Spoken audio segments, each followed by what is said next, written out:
प्यारे बच्चों, Gladys kids में आपका स्वागत है। आज हमारे पास एक शक्तिशाली शेर और एक छोटे चूहे के बारे में एक मज़ेदार और रोमांचक कहानी है, the lion and the mouse. चलो, एक रोमांच यात्रा के लिए तैयार हो जाओ। अफ्रीका के घने जंगल में एक शक्तिशाली शेर रहता था।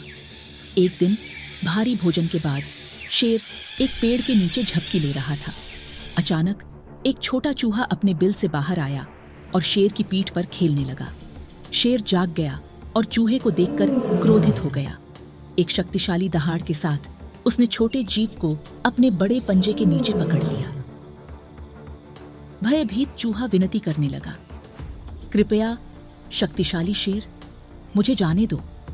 मैं वादा करता हूं कि अगर तुम मेरी जान बख्श दोगे तो एक दिन मैं तुम्हारी मदद करूंगा।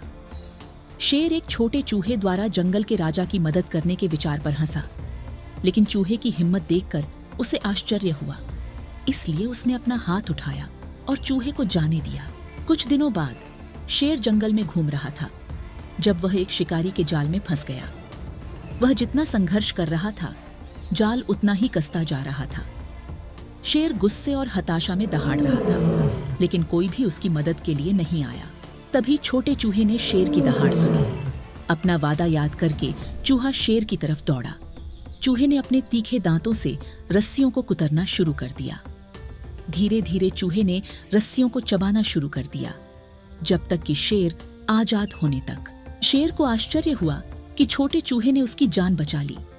उसने चूहे की ओर कृतज्ञता से देखा और कहा, धन्यवाद छोटे दोस्त, आपने साबित कर दिया है कि एक छोटा सा प्राणी भी बहुत मददगार हो सकता है।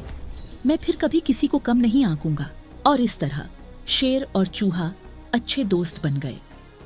कहानी का नैतिक यह है, दयालुता का कोई भी कार्य चाहे कितना भी छोटा हो, कभी व्यर्थ नहीं जाता। शेर और चूहा जंगल में साथ साथ चले, जिससे पता चला कि सच्ची दोस्ती का कोई आकार या ताकत नहीं होती। Thank you for watching Gladys kids. हमें उम्मीद है कि आपको कहानी पसंद आई होगी। और भी मजेदार कहानियों के लिए हमारे चैनल को लाइक, शेयर और सब्सक्राइब करना न भूलें। सी यू नेक्स्ट टाइम।